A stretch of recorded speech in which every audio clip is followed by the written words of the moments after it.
Nā mihi mahana nui o te wā, tēnā koutou katoa.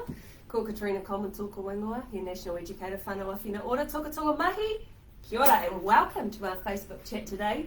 I am Katrina Coleman, I'm a National Educator for Plunket whānau a Whina, and I would like to introduce my guest on the couch, Fiona, who is first and foremost a midwife. And she's also part of the National Education team for the New Zealand College of Midwives. So welcome. Kia ora. Kia ora. So today we're going to be talking about a really important topic, and probably one that gets a little bit overlooked in the transition to parenthood, and that is the physical, the tinana, the spiritual wairua and henenaro mental health of wahine, of mama, transitioning into parenthood.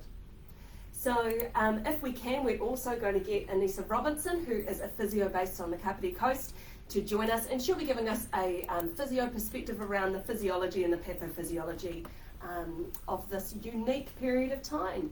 So to get started, can you tell me a little bit about what we can do as mama, what we can do in the whānau to support women before they have their pepe? So, you know, in that time where they're pregnant and they're preparing to be a mama. Well, there's many things that you can do, and it starts with a conversation around family planning, and hopefully good decision making around contraception and the timing and the spacing of family. So ideally, 40% of pregnancies are unplanned. That doesn't mean they're unwanted. Sure. But obviously when you have the opportunity to plan a pregnancy, you have the opportunity to make some decisions about your health.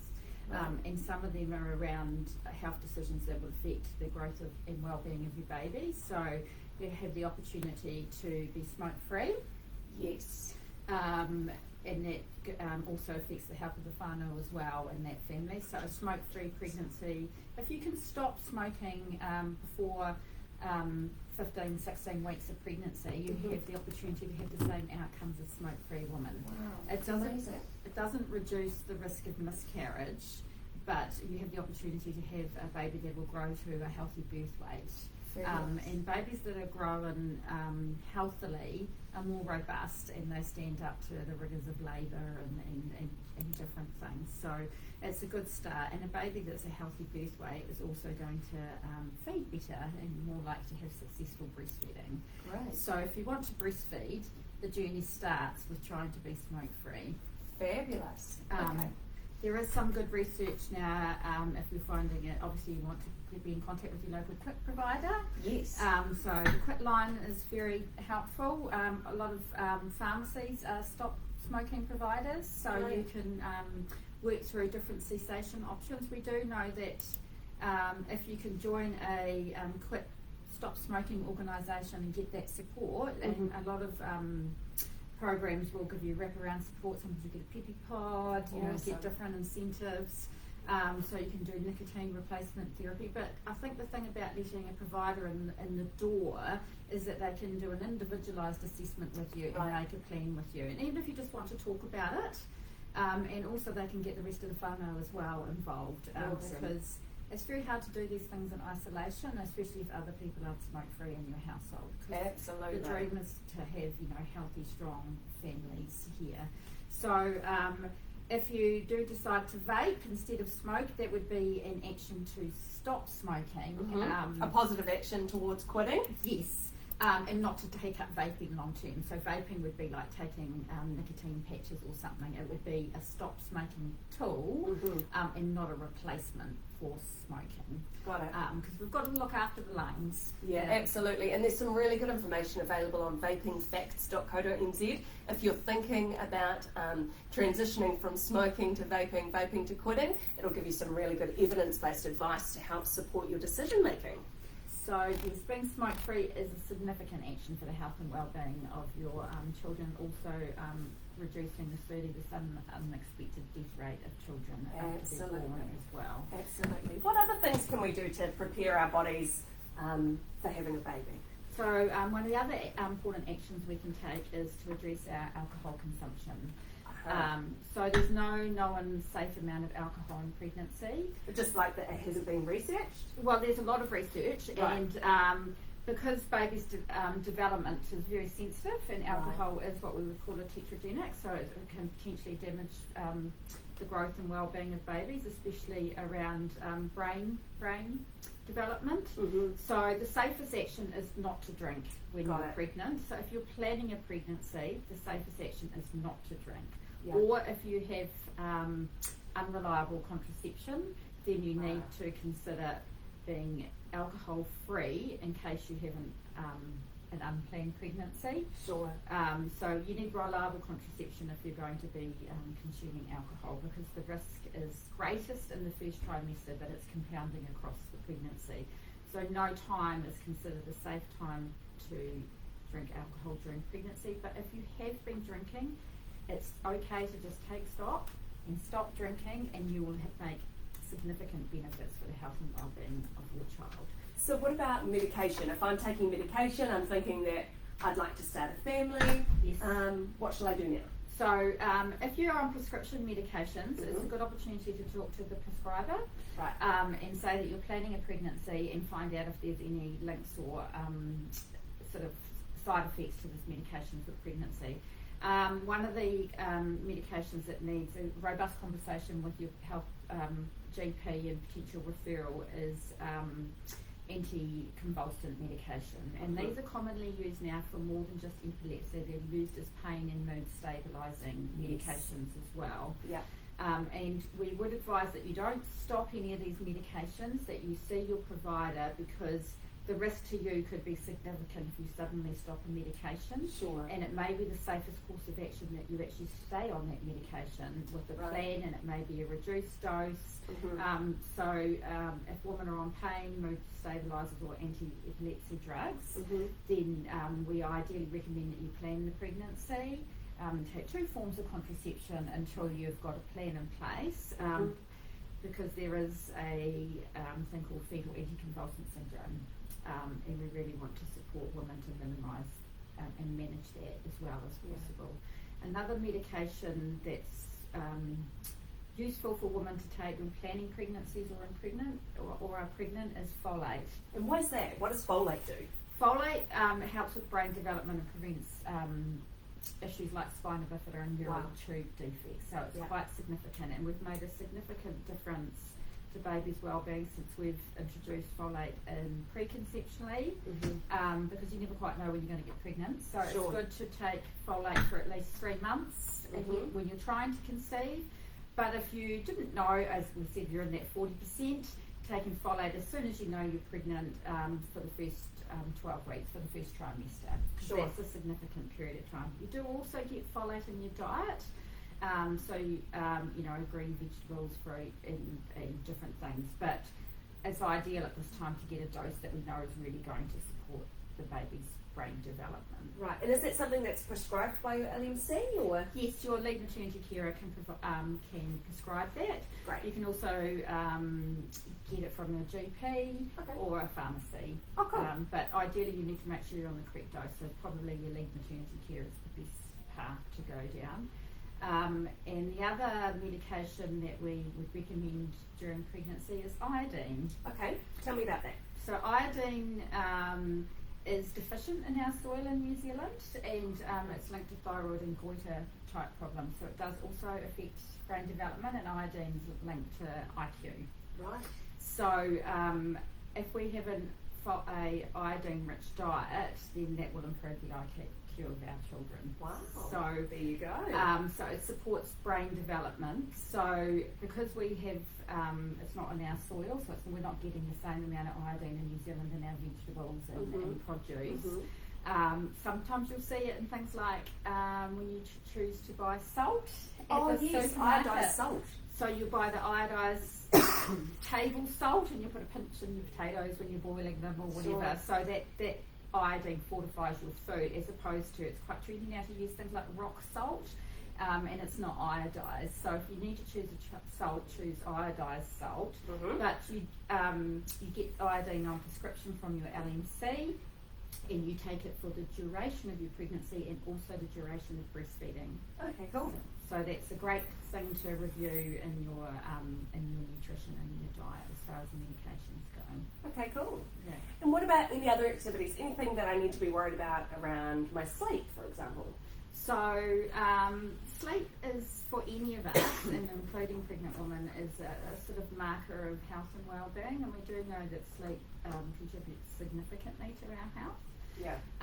But we do also know that when you have a baby, that at some point they wake you, whether or not they've been sleeping well for a period of time, up until they're about 3. They will do something. They'll have a growth spurt. They'll teeth.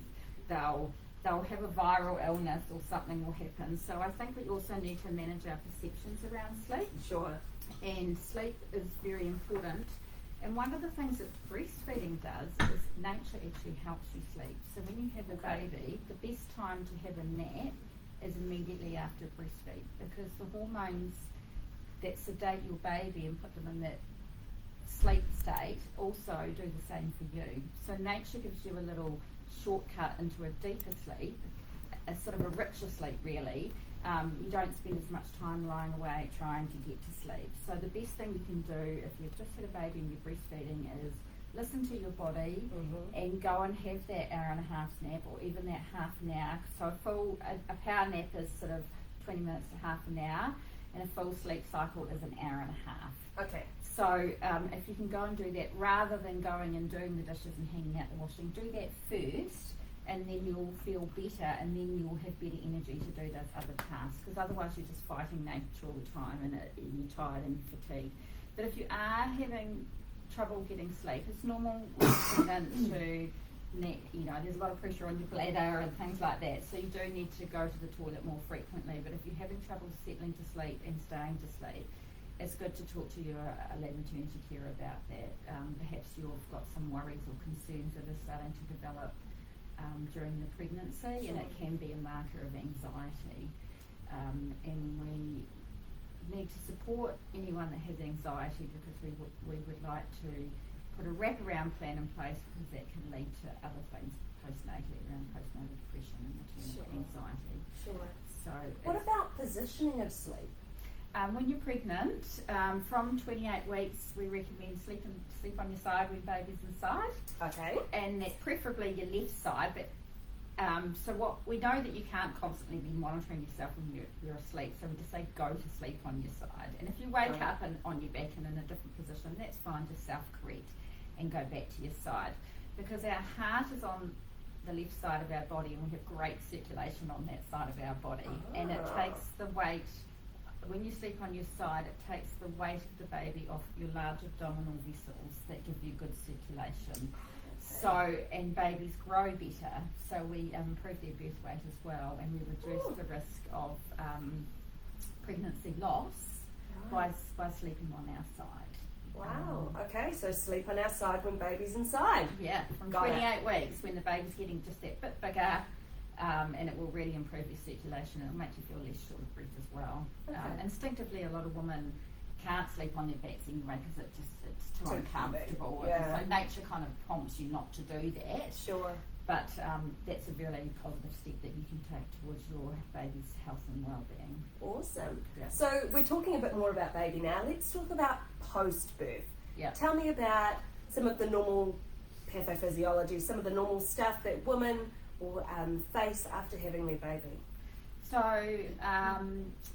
as part of pregnancy, you release hormones and progesterone that softens your ligaments. Right, and that's so that you'll have a nice wide pelvis for childbirth. But the ligament softening does put you more at risk of back and joint injury. Right. And it takes about 3 months for those ligaments to stabilise after you've had a baby. Wow, it's quite a long time. It is. So it's important that we manage our lifting, that we bend our knees, we hold things close to our body, that we're not reaching forward, that we're not lifting heavy car seats out of the cars all the time, that maybe we just lift the baby out of the car seat and hold our precious baby to us, and then put baby to sleep in a safe sleeping space, rather than carrying babies around in car seats. And just managing baby bathing, that maybe if you have the bath inside a bath, you can tip it out rather than the heavy lifting. Because lifting a big bath full of water or a big bowl of water, you're putting yourself at risk of putting your back out. So just a general gradual exercise program after you've had a baby, because it's important to go outside and get some sunshine. Yeah. And that also links to vitamin D is really important for our health and well-being. Mm-hmm. So if you live south of Marlborough, Nelson, in the winter time, it's recommended that you review your vitamin D intake. Okay. Yeah, and if you are darker skinned, don't get outside much, you're inside a lot, Yeah. you cover a lot, you cover Right. your whole body, you say you wear a burqa, or you Sure. that you don't get the same amount of vitamin D, and vitamin D is very important for our bone health and our children's bone health. Right. So as far as going through breast milk and things like that. So in the winter time, a walk around midday in that peak sun time, Yeah. with your arms and your face exposed, different to our summer advice where we want you to cover up and Sure. wear lots of sunscreen, Yeah. is to get some good natural light exposure, and that's also really good for our mood and our mental health. Going out and getting some natural sunlight is really good for us. Okay. And so if I was a dark-skinned woman, if I had a dark-skinned baby, Yeah. would I consider vitamin D supplementation? Yes. you Right. would. Okay. Yes. And that's something you can talk with your lead maternity care or your GP about. Okay, cool. So it is really important for your bone health and that of your children. Awesome. Alrighty. So we've talked a little bit about moving into a bit of gentle exercise after Yeah. having a baby, which I Yeah. think a lot of us after having our babies are pretty keen to get into. What about the pelvic floor? Yeah. It's really important in that 6-week postnatal period that you talk to your lead maternity care about how to manage your pelvic floor and Okay. returning to pelvic floor exercises. And it's sort of something that needs to be sort of discussed and sort of done with your caregiver, because there's a way of drawing up and holding without clenching your legs and the rest of your body, Okay. so that you isolate those muscles. But it's also about mode of birth can also have an impact. Right. If you've had suturing in your perineum, it's also about good bowel care. So Right. making sure that you are eating a good amount of fibre and having the right amount of exercise, so that your bowel motions are healthy. Yeah, and lots of normal. fluid. Yeah, so that you're not constipated and causing trauma on that healing of your perineum as Okay. well. And so gentle exercise will help with that as well. So it might be taking your baby for a stroll with the pram, Mm-hmm. going for a walk, and then gradually building it up. We would try not to do too much heavy weights or anything like that initially while your joints are still unstable, and too much jumping.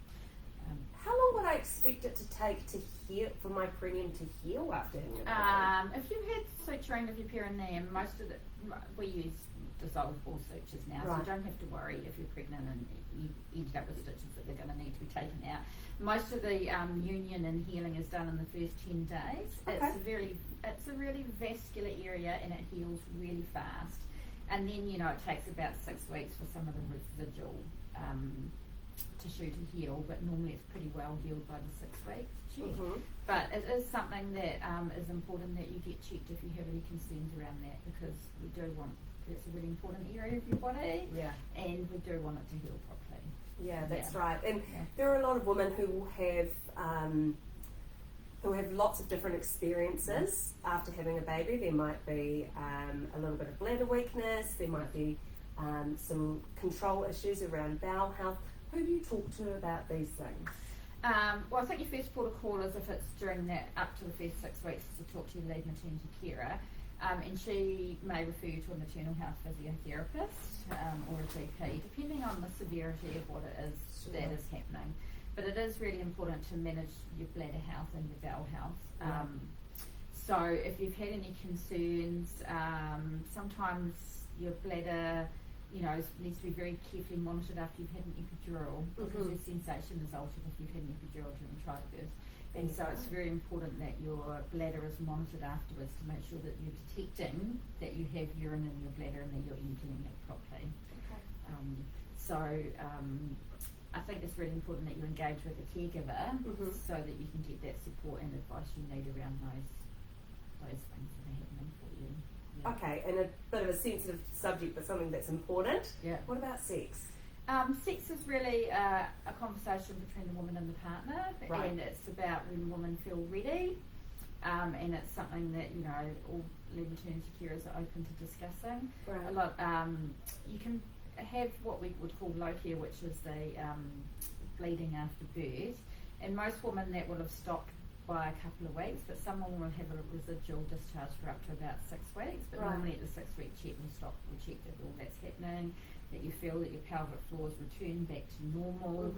So historically, the green light used to be after the 6-week check. Sure. But really, it's an individual decision. Yeah. When you're ready for that, and you've had a lot of changes in your body after childbirth, and that can take a while to adjust and feel comfortable again with yourself, and that's fine.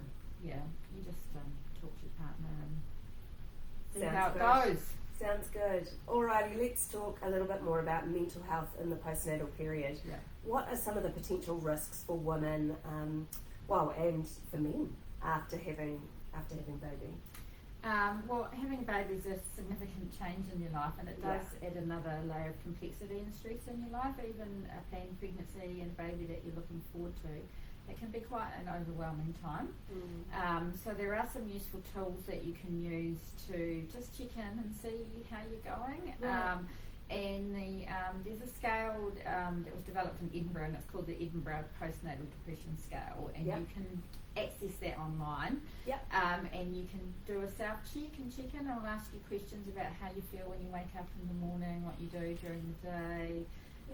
Sometimes things like feeling like you have to keep up appearances, and obsessively cleaning and doing things, they can be a sign of depression and anxiety after you've had a baby, because it's really hard work when you've had a baby, and you can start to feel like everyone thinks that you're not a good mother or anything like that, so you try to keep up appearances, and actually it's a really difficult time. So it's okay to still be in your pajamas in the morning and have a slow day sometimes, but it depends on what your commitments are. But the most important thing to do is to reach out and to talk. There is a perinatal anxiety and depression Aotearoa website as well, and they have some helpful links. And also, when you've had a baby, the other stresses that can add are things like budgeting and financial stresses. So you can get support. You can get on. There's a great directory online called the Family Services Directory. Cool. And it's a government-based directory, and you can put in where you live, and it'll do a regional search for you. So you can look at support groups in your region. So you could put depression in, or mental health. You could put budgeting. You could put family violence in, and it would find the local refuge or the local support for you. Because we do know that things change a lot when you've had a baby, and from a violence perspective, often the first time a woman will be physically abused is when she's pregnant. So pregnancy increases the chance of violence in your household. There may have been other forms of physical or mental control or things happening. So it's really important to reach out to those services and get support, especially around that. So Family Services Directory's got a wealth of resources and knowledge, support groups on their community, volunteer groups, agencies. Awesome. You get budgeting advice and all sorts of different support. And, try and relieve some of those stresses of that early postnatal period. And also, Plunket Well Child Provider, your Plunket nurse is a great source of knowledge of what's going on in the community for mothers, and different support groups that are going on for mothers, because when you connect with other people that are having similar experiences, trouble shared is a trouble halved. Absolutely. And often hearing the other people's experiences can help to normalise your own experiences. It's not just me. That's right. That's finding the broken sleep hard, or the loss of, it takes an hour sometimes to get out of the house with the baby by the time you pack a bag, and then they wake and they're on feed, and all the things that you thought were going to be simple tasks. Yeah, that's right. There's no quick whipping down to the supermarket to buy a bottle of milk anymore when you've had a baby, unless there's other whānau around to watch that baby. And I think on that message, one of the other important things to remember is to never leave your child with someone that can't cope with a crying baby. Yes. So, because if someone can't cope with a crying baby, then there's a risk that the baby will be shaken.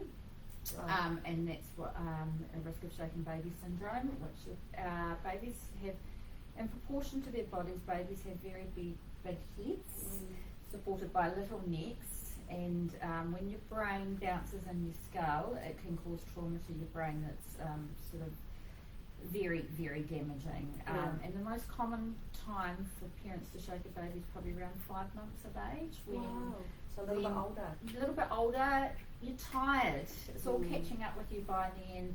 Often the babies have a growth spurt, different things are happening, and that one shake can be enough to cause trauma. But if that was to happen, you need to seek immediate medical advice, because there are some treatments they can do to minimise damage. So always seek help if you think that someone's shaking your baby, and also never leave your child with someone who is under the influence of drugs or alcohol. Right. So just supporting that safety around your children, so that the environment is safe and that they feel safe and you feel safe. Yeah, and I think that's really important as well, that I think before you have children, the idea that somebody could shake a baby is so abstract and foreign until you have a baby and you realise the relentlessness of the role and the exhaustion and the post-birth healing and, you know, and all of that. And so it's really good to think about and to be, you know, proactive in thinking about what's my plan going to be if I just can't cope with baby anymore, if the screaming is upsetting me, if I'm, you know, what am I going to do? Where can I put baby that's a safe place, you know, so that I can take a few moments and, you know, and gather myself. Putting your baby down and walking away, putting the oven timer on for 10 minutes, having a cup of tea, revisiting it, calling mum, calling a neighbour, someone to come over and be with you, taking baby for a walk, having that time out, and having, you know, some sort of mindfulness moments in your day where you think about yourself and put yourself first and go, actually, I do need a 10-minute break. You know, when other members of the family come in, great, thank you. Remember to share the caring of the child, because sometimes as mothers we can hold all the care to ourselves when there's plenty of opportunity for other people to be bonding and caring for our children through bathing and settling and playing and story time, and then you can take a moment for yourself and recharge, because that's really important too. That's amazing Mothers advice. matter. We've talked a lot about recovery post-vaginal birth. What about after a cesarean? Sorry, I've got a bit of asthma today too. After a cesarean section, you know, you have had a major operation, and it does take time to recover. The average stay in hospital now would be about 3 days.